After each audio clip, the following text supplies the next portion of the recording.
Ya, baik, ke sahabat media Indonesia itu tadi narasumber kita yang pertama, Mas Andi Wijayanto. Beliau dulu pernah di Sekretaris Kabinet di periode pertama Presiden Joko Widodo dan sekarang menjadi analis pertahanan dari Laboratorium Indonesia 2045. Ya, baik, kita masih menunggu apakah sahabat media Indonesia narasumber saya yang kedua, anggota Komisi 1 DPR RI, Mas Dev sudah bisa bergabung dengan kita pada malam hari ini. Ya, eh, kalau dari catatan tadi ya, eh, ada begitu banyak pertimbangan yang sangat kompleks tampaknya yang disampaikan oleh Mas Andi, sampai betul-betul Presiden mengirimkan satu nama untuk mengikuti proses fit and proper test di DPR RI. Dan dari catatan-catatan tadi, ada begitu banyak hal yang beliau sampaikan. Ada pertimbangan rotasi, ada pertimbangan regenerasi, ada juga pertimbangan soal penataan organisasi TNI, ada juga bicara tentang pertimbangan stabilitas politik menuju 2024, juga ada pertimbangan emosional, pertimbangan personal dari Presiden sendiri sebagai Panglima tertinggi TNI, dan juga ada tadi tantangan-tantangan TNI ke depan. Dan hampir pasti kalau ketika kita bicara kualifikasi, maka ketiga kepala staf saat ini, kepala staf Angkatan Darat, kepala staf Angkatan Laut, kepala staf Angkatan Udara sama-sama memiliki kualifikasi yang sama dan memiliki peluang yang sama untuk bisa dipilih oleh Presiden Joko Widodo sebagai pengganti Panglima TNI Bapak Marsikal Hadi Cahyanto. Ya, sahabat media Indonesia, kalau kalian juga ingin bergabung, boleh ya menuliskan komentar dalam bentuk pertanyaan, boleh kepada narasumber yang nanti akan bergabung dengan kita dari anggota Komisi 1 DPR RI. Ya, tampaknya Mas Dev belum bergabung dengan kita. Coba saya cek sebentar ya teman-teman ya.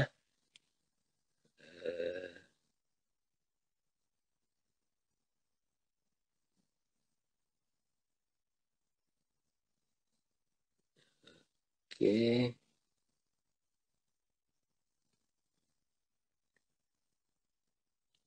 Uh,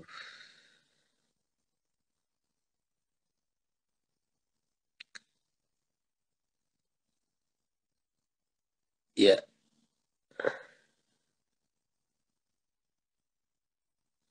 oke, sambil menunggu ya teman-teman, sahabat media Indonesia, Pak Dev bergabung dengan kita. Beliau anggota Komisi 1 DPR RI dari fraksi Partai Golkar. Teman-teman boleh ya mengirimkan pertanyaan, menuliskan komentar. Tema kita pada malam hari ini, siapa Panglima TNI pilihan Presiden Joko Widodo? Tadi di awal saya sudah menyampaikan bahwa pada November, tepatnya tanggal, kalau tadi dari Mas Andi sampaikan, itu kira-kira 1 Desember, itu Presiden sudah harus melantik Panglima TNI yang baru. Karena Pak Hadi sudah masuki masa pensiun pada tanggal 30 November 2021. Dan ada kesempatan 20 hari bagi DPR RI untuk melakukan proses fit and proper test ya, setelah mereka menerima nama yang akan ditunjuk oleh Bapak Presiden Jokowi. Siapa yang akan menggantikan Panglima TNI sekarang, Bapak Marsikal Hadi Cahyanto, sebagai Panglima TNI berikutnya. Nah, ya, kalau dari catatan media Indonesia, memang kalau yang dijadikan pertimbangan rotasi, sejak zaman reformasi, kita kalau kita perhatikan, itu di Angkatan Laut ya, kalau tahun 99 itu Panglima TNI-nya itu Laksamana Widodo AS, lalu setelah itu beralih ke dari Angkatan Laut ke Angkatan Darat, baru setelah itu ke Kepala Staf Angkatan Udara, tetapi dalam beberapa hal rotasi pertimbangan rotasi ini juga sering tidak menjadi pertimbangan karena dalam beberapa kali itu ada berurutan juga, Panglima TNI itu diambil dari Kepala Staf Angkatan Darat. Misalnya terjadi ketika Pak Muldoko diganti dengan Pak Gatot Nurmantio di tahun 2015. Nah, apakah tradisi-tradisi ini juga menjadi kewajiban? Toh memang undang-undang tidak mewajibkan. Apakah ini juga menjadi pertimbangan Bapak Presiden atau tidak, nanti kita lihat. Ya, ini ada pertanyaan, apa pentingnya pemilihan Andika bagi Jokowi? Ya, saya tidak bisa menjawab berandai-andai. Nanti kita tanya ya kepada narasumber kita yang berikut, Pak Dev Akbar Syah Laksono. Apakah sudah bisa bergabung dengan kita? Saya cek belum. Oke, sebentar ya teman-teman ya. Mohon maaf. Kesabaran dari teman-teman semua. Saya cek dulu ya.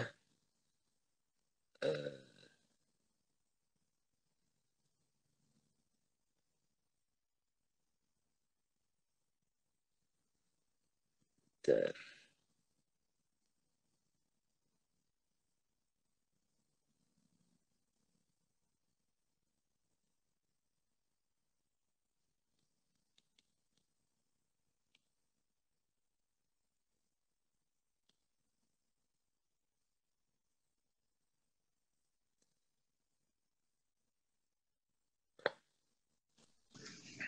Oke, baik.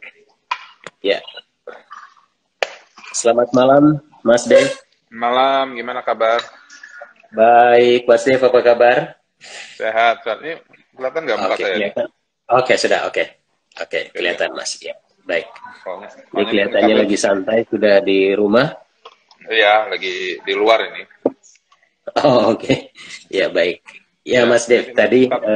ya, teman-teman sahabat media Indonesia, terima kasih ya. Ya, Kalian masih oke, baik. Ya, di sini ada sahabat Mas Dev juga, anggota Komisi 1 DPR RI fraksi Partai Golkar, Dev Akbar Syah Fikarno Laksono, ya, biasa dipanggil juga Mas Dev Laksono ya. Tadi di yes. awal kita sudah banyak bicara dengan Mas Andi. Nah, Ya, ini kan menguat begitu ya Mas Dev ya, wacana pergantian Panglima TNI. Di internal ya, Komisi 1 DPR RI gimana? sendiri, eh, ini kan kita banyak juga membaca komentar dari teman-teman di Komisi 1 sendiri. Kalau dari Mas Dev sendiri, wacana pergantian Ya, Panglima TNI ini, apa kira-kira komentar yang bisa disampaikan? ya, saya sih yakin siapapun yang presiden tentukan dan pilih untuk menjadi Panglima TNI itu pasti adalah perwira yang terbaik. Ya, karena kan untuk menjadi Panglima TNI itu kan harus menjadi kepala staf dan kita ada tiga opsi ya, kepala staf angkatan udara, laut atau darat. Nah, Betul. tapi kalau memang berdasarkan paling lama, yaitu adalah Pak Andika, karena dia sudah menjabat dari mungkin kalau nggak salah 2018 ya. Ini sudah hampir sudah 3 tahun lebih menjabat sebagai kepala staf. Kalau akan tapi kalau dari masa pensiun mungkin paling lama ya justru adalah kalau nggak Pak Yudo atau nggak Pak Fajar. Kalau dilihat dari masa dinasnya.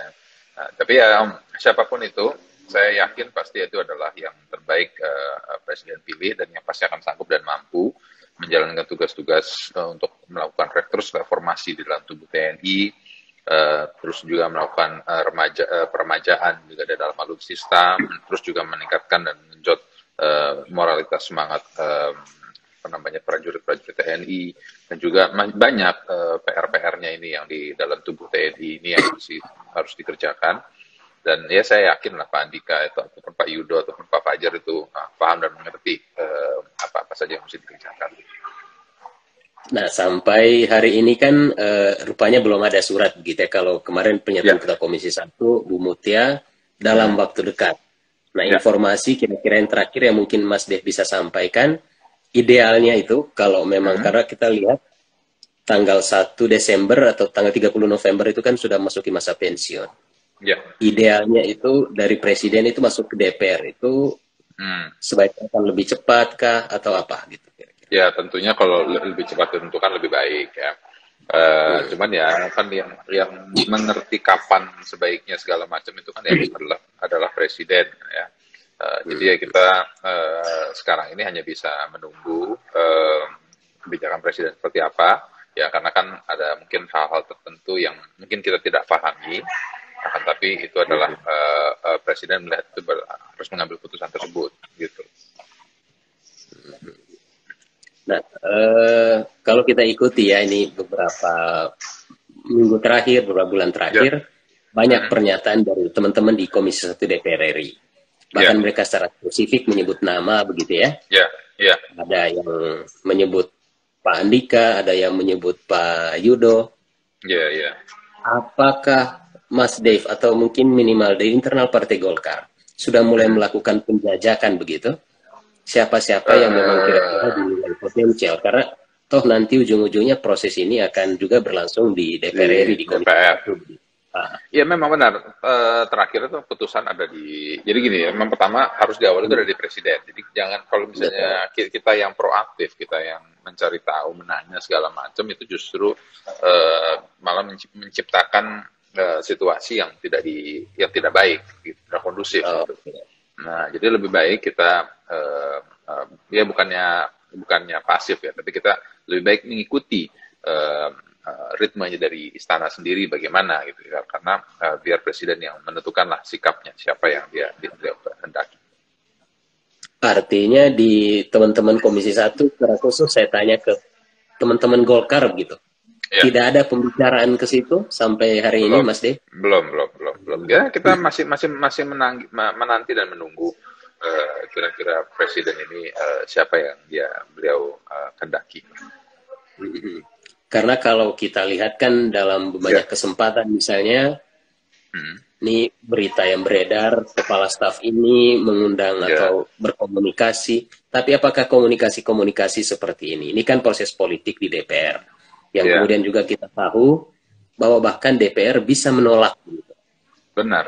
Ya memang calon yang akan diusulkan oleh presiden gitu. Secara konstitusi kita dapat melakukan hal tersebut ya, tapi tentunya hal itu jangan sampai terjadi. Jadi maka itu sebelum presiden itu mengirim surat itu ya memang sebaiknya dikomunikasikan dulu gitu dengan partai-partai politik ya, ketua-ketua partai, sehingga lebih smooth proses fit and propernya tersebut. Sejauh ini apakah ada komunikasi ya mungkin informal begitu yang dilakukan, yang sepengetahuan Mas Dave? Belum ada, karena kalau bila ada pasti sudah ramai lah. Jadi bila mana nama itu sudah keluar dari istana, saya yakin pasti teman-teman media itu sudah lebih dulu tahu malah daripada kita di DPR gitu. Ini saya bicara pengalaman aja. Iya, Mas Dif kan pengalaman waktu fit and proper test sebelumnya ini menarik juga gitu. Iya, jadi kita itu kalau dari setiap kali surat dari istana itu baru mau keluar, itu teman media udah tahu duluan gitu. Jadi saya malah nunggu dari teman-teman media nih, malah kira-kira siapa kami kalau kami justru berbalik ini Mas Dif. Karena ada banyak informasi, misalnya sudah mulai ada komunikasi secara informal dan segala macam, ya saya tidak tahu, mungkin perlu juga kita coba monitor begitu dalam beberapa waktu mendatang. Saling WA-WAan aja lah gitu kan, kalau misalnya dengar udah ada tanda-tanda itu udah muncul, nah baru kita saling kasih tahu lah. Oke, baik. Di luar proses politiknya nih Mas Dev, kita melihat bicara tantangan TNI hari ini, baik secara organisasi, bicara tantangan geopolitik dan geostrategis. Kualifikasi Panglima TNI yang paling dibutuhkan saat ini kalau kita melihat dari sisi itu, bagaimana kira-kira menurut Mas Dev? Tentunya kita ini kan sekarang ancaman ancaman serangan Indonesia itu kan bukan hanya ancaman serangan militer konvensional seperti perang Vietnam ataupun perang dunia satu kedua lagi ya. Sekarang ini sudah ada ancaman-ancaman itu ya, proxy war gitu ya, non-state actor, lalu juga keamanan, ancaman-ancaman serangan cyber seperti yang kemarin ada kebobolan data oleh BIN dan lain-lain ya. Nah itu ya, jadi membutuhkan satu pemimpin, satu panglima itu yang paham akan kemajuan teknologi dan juga bisa berbicara akan hal-hal tersebut gitu ya. Jadi ketika kita berbicara soal modernisasi peralatan, sistem dan juga doktrin daripada TNI, ya harus seorang yang memiliki wawasan seperti itu. Nah, tentunya sih saya melihat hal itu ada di tiga kepala staf Oke. yang ada sekarang ini. Sekarang tinggal bagaimana apa namanya situasi yang ada, pengalaman yang calon panglima itu miliki itu bisa diterapkan di dalam menentukan kebijakan-kebijakan apa namanya TNI ke depan. Nah, dalam berbagai ini saya coba flashback sedikit gitu ya. Dalam Ya, setiap rapat dengar pendapat Komisi 1 dengan Menteri Pertahanan misalnya, ya, sebagai perwakilan kebijakan pertahanan Bapak Presiden Jokowi ya. misalnya, tertangkap nggak kira-kira Mas apa yang menjadi heavy dari Menhan sekarang yang juga mungkin nanti harus diterjemahkan dalam penentuan panglima berikutnya begitu. Di sisi mana begitu yang kira-kira menjadi penekanan di aspek Ya, pertahanan kita. nah ini kan dari rapat terakhir dengan Menhan, bukan rapat terakhir, di salah satu rapat yang belakangan ini dengan Menhan, ketika Menhan itu langsung hadir di Komisi 1, itu beliau memaparkan tentang rencana modernisasi secara besar-besaran gitu ya, yang ramai itu katanya mau melakukan pinjaman dengan nilai 100 miliar dolar itu. Itu memang kebutuhan real ya. Kenapa kan kita lihat kan pesawat kita ada berapa helikopter yang jatuh, ada kapal selam tenggelam. Padahal ini tidak dalam kondisi perang. Sementara peralatan-peralatan kita dalam kondisi seperti itu. Jadi ya tentu Menhan ini ingin melakukan modernisasi secara masif di ketiga matra ya, dan juga mengubah juga sistem-sistem pertahanan kita karena sekarang sudah harus dengan sistem digitalisasi karena masih banyak yang menggunakan analog. Nah, ya tentunya yang panglima yang akan datang itu ya yang harus benar-benar terekspos dan mengerti dan paham ya, dan juga yang memiliki pemikiran yang sejalan dengan dengan Pak Menhan dan juga dengan Presiden. Nah, ya kembali saya tegaskan ya, tiga kepala staf itu semuanya memiliki kemampuan tersebut. Nah, sekarang kembali lagi kepada Presiden yang beliau merasa paling tepat itu siapa. Dengan tentunya ada masukan-masukan dan juga pandangan-pandangan yang ya mungkin ya Anda dan saya tidak miliki, nah, tetapi yang Presiden itu ada dengan masukan dari advisor-advisornya dia. Kan boleh Mas Dev sebagai anggota Komisi 1 DPR RI begitu ya, atau saya coba mewakili masyarakat, memberi Ya, masukan kepada Bapak Presiden. Apa yang kira-kira ya, Mas Dev mau sampaikan kepada Bapak Presiden, seandainya ya, dimintai pertimbangan dalam ya, rangka penunjukan ya. Panglima TNI, kira-kira. Ya, kalau ditanya seperti itu saya juga sangat hati-hati ya, karena kita bicara secara institusi. Tentu Presiden sudah memiliki advisor yang cukup banyak, cukup handal, dan juga Presiden juga tahu apa ya momen yang tepat. Ya, kita sih hanya bisa berharap bahwa proses politik ini bisa segera dijalankan, ya. Kalau mengingat kita juga sekarang sedang menyelesaikan anggaran APBN untuk tahun depan, ya. Jadi supaya bisa segera dijalankan dan juga apa namanya panglima yang baru itu bisa segera ditentukan dan bisa mulai bekerja.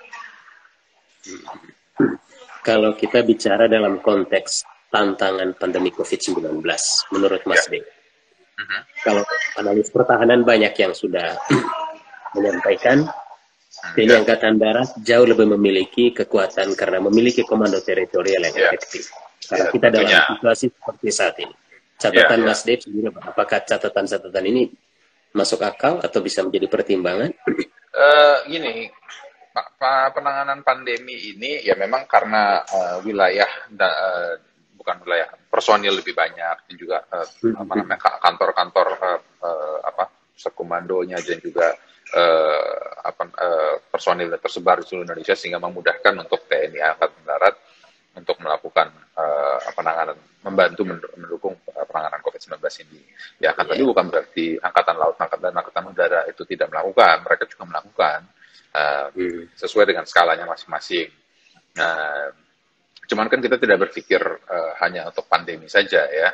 Kita kan ini berpikir untuk berbagai macam hal gitu ya, untuk seperti modernisasi peralatan dan juga penanganan kedaulatan dan keamanan Indonesia. Itu semua juga kan harus menjadi pertimbangan-pertimbangan lah dalam menentukan masa depan TNI itu. Saya ingat ya, Mas Dev, ini saya flashback ya, Ya. terutama waktu penunjukan Pak Hadi ya, waktu Ya. 2017. Ya. Mungkin Pak Mas Dev juga masih teringat dengan baik. Mhm. Salah satu alasan waktu itu penunjukan Pak Hadi itu adalah dalam rangka memperlihatkan wajah TNI yang profesional Ya. sebagai tentara rakyat yang kira-kira tidak terlalu banyak masuk ke dalam ranah-ranah politik praktis. Ya. Dari ketiga angkatan, dari ketiga kepala staf angkatan yang ada sekarang ini. Ya. Kalau ini menjadi juga pertimbangan begitu dalam rangka profesionalisme TNI. Itu seperti apa begitu kira-kira kans dari ketiga kandidat ini? Ya, kalau bicara soal TNI yang profesional yang terlepas dari ikatan-ikatan politik, kalau saya melihat semuanya itu sudah memenuhi tiga-tiganya, baik kepala staf angkatan darat, laut, ya, ataupun udara sekarang ini. Karena berdasarkan undang-undang juga berdasarkan juga doktrin TNI sejak era reformasi, apa yang dulu dituntut itu semua sudah dilakukan lah, gitu kan. Fungsi ABRI itu sudah tidak ada, dan juga bagaimana TNI itu juga secara terbuka melakukan kinerjanya, masyarakat itu bebas menilai. Jadi kayak misalnya kayak kemarin ada beberapa personel TNI yang melakukan tindakan melawan hukum gitu ya, yang kayak misalnya memukulin orang bisu di Papua, ataupun juga memukul ada anak yang karena katanya dituduh mencuri handphone, langsung diproses. Nah, dan itu dilakukan secara terbuka gitu. Jadi masyarakat bisa menilai dan melihat progresnya sejauh mana. Jadi bagi saya sih semua personal itu sudah semua apa namanya matra itu sudah melakukan hal tersebut. Nah, sekarang tinggal dilihat secara keseluruhan saja lah mana yang paling tepat untuk meneruskan roda kepemimpinan TNI. Kalau di undang-undang sendiri kan memang tidak spesifik ya disebutkan soal pergantian panglima secara bergilir itu ya. Iya, nggak ada. Karena memang menjadi betul. Ini kan banyak juga wacana kalau kita bicara soal rotasi maka jatuhnya kepada angkatan laut gitu kira-kira ya Mas Dev ya. Ya itu banyak pandangan orang. Tapi ya sekarang kembali lagi saya katakan tetap salah presiden. Ya kan ya kayak antara presiden Pak Bung Karno, Pak Harto, Bu Mega, Habibie dan juga SBY hingga sekarang Pak Jokowi, semuanya memiliki gaya-gaya kepemimpinan yang berbeda. Gaya kepemimpinan yang berbeda itu tentunya ya harus bisa apa namanya ya harus bisa disesuaikan lah dengan siapapun panglimanya. Tapi yang pasti itu aturan-aturan hukum itu yang harus ditegakkan. Oke. Perkiraan Mas Dev sendiri proses politik di DPR ini akan, kalau melihat dinamika yang ada sekarang ya, sepengamatan Mas Dev sendiri minimal di internal Komisi 1, apakah ini akan berjalan smooth, berjalan lempeng, atau kira-kira akan ada dinamika yang cukup kuat gitu? Ya, mungkin ada 1-2 anggota yang membuat dinamika-dinamika tertentu gitu ya. Saya nggak bisa katakan siapa dan apa yang mereka buat, kan. Tapi kemungkinan itu selalu ada. Cuman secara garis besarnya ya, secara overall, saya yakin pasti akan berjalan dengan smooth. Dengan smooth. Itu DPR kan punya waktu 20 hari ya, Mas Dev ya, untuk melakukan proses ini setelah menerima nama dari Bapak Presiden. Iya, jadi gini loh, kayak misalnya kayak ingat waktu pemilihan Kapolri Pak Tito, itu kan sangat singkat kan, dari mulai surat itu dikirim sampai dengan fit and proper hingga dikirim balik itu hanya dalam waktu hitungan beberapa hari. Nah, jadi kalau bicara masalah waktu ya cepat atau lambat itu bisa disesuaikan lah gitu. Gitu ya. Jadi kayak misalnya kemarin waktu pemilihan fit and proper dubes itu memakan waktu sangat lama, mulai dari surat itu dikirim ke istana sampai dengan turun ke komisi. Nah, tapi ya kalau untuk pemilihan Kapolri sangat cepat. Jadi semuanya itu tergantung proses politiknya itu seperti apa. Jadi tinggal nanti kita sesuaikan sajalah dengan apa namanya kesepakatan antara pimpinan partai politik nanti. Oke. Catatan terakhir dari Mas Dev, anggota Komisi 1 DPR RI. Ketika kita bicara tentang siapa Panglima TNI pilihan Bapak Presiden Joko Widodo, tentu juga tidak lepas dari politik elektoral tahun 2024 yang juga menjadi bahasan banyak orang. Apakah ini juga coba ditangkap oleh teman-teman di DPR RI, Mas Dev, atau minimal dari teman-teman di Partai Golkar? Ya, ada memang pasti pemikiran-pemikiran seperti itu. Cuman kita mesti lihat ya, Pak Andika pensiun di 24, Pak Yudo pensiun di 23. Nah, jadi itu masih cukup panjang mulai dari masa pensiunnya sampai dengan pemilu. Jadi dan juga kalau ini pandangan saya pribadi, pengamatan saya pribadi ya, biasanya itu kalau seorang perwira TNI begitu lepas lepas masa dinasnya masuk masa pensiun itu langsung ambience itu langsung berubah gitu. Nah, ya memang nggak bisa disamaratakan gitu. Nah, kan tapi kalau pemikiran soal 24 itu menurut saya masih agak terlalu jauh ya. Karena sekarang aja kan kita masih fokus di penanganan pandemi, jadi masih banyak PR-PR di dalam negeri ini yang harus segera diselesaikan daripada menuju untuk pemilu 24 nanti. Bahkan kan ada juga yang sebagian yang melihat ya, tidak perlu menyebut nama juga tentunya, bahwa polisi Panglima TNI ini kan sangat strategis untuk lompatan politik untuk jabatan tertentu gitu. Kita bicara saja bicara presiden dan wakil presiden.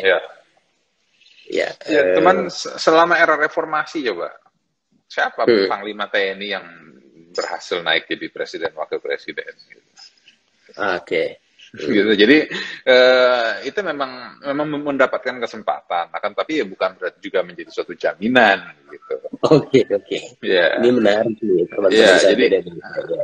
Jadi jangan terlalu cepat gitu loh kita berpikir ke sana gitu ya. Karena itu jalan Medan itu kalau bahasa orang kampung itu Belanda masih jauh, Bos. Belanda masih jauh. Iya. Ya, baik juga nih jadi pengingat buat teman-teman yang punya spekulasi terlalu jauh. Bahwa sebetulnya ya proses politik tentu tetap berjalan, dan komunikasi politik sampai sejauh ini bagaimana kira-kira, Mas Dev? Ini pertanyaan saya. Kalau presiden sudah menentukan pilihan, saya yakin komunikasi politiknya akan juga berjalan dengan baik. Karena ya kan tadi saya tegaskan ya, calon itu kan hanya ada 3 ya, 3 masing-masing kepala staf itu juga memiliki hubungan yang baik lah dengan para pemimpin parpol. Jadi ketika presiden sudah menentukan nama, pasti dengan cepat mereka dengan cepat itu langsung bisa disesuaikan. Baik, oke. Mas Dev Laksono, terima kasih kesempatannya malam hari ini. Waktu kita cukup singkat, Mas Dev ya. Saya lihat banyak hal sebetulnya yang disimpan ini oleh Mas Dev, tetapi nggak apa-apa, kita akan menunggu sampai waktunya dalam kesempatan fit and proper test di DPR RI. Mungkin nanti akan jauh lebih dinamis wacana yang akan kita bangun. Ya, baik. Mas Dev, terima kasih. Salam sehat terima selalu. Kasih. Terima kasih. Malam.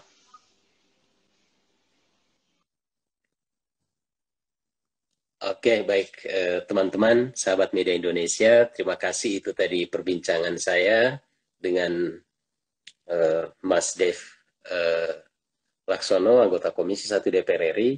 Tadi di bagian pertama dengan analis pertahanan dari Laboratorium Indonesia 2045, Mas Andi Wijoyanto. Ya, kalau kita bicara tadi dengan Mas Dev memang nuansa politik, karena beliau memang politisi, coba kita gali dari aspek politis terkait penunjukan Panglima TNI ini, karena pasti tidak terlepas dari proses politik yang ada di Komisi 1 DPR RI. Tetapi seperti kata Mas Dev, nanti kita tunggu pada waktu dan kesempatan yang tepat ketika Presiden Jokowi sudah memberikan surat kepada DPR RI dan menunjuk 1 dari 3 kepala staf angkatan yang ada sekarang ini untuk ditunjuk sebagai Panglima TNI pengganti Bapak Marsikal Hadi Cahyanto. Ya, teman-teman, sahabat media Indonesia, terima kasih atas waktunya bersama.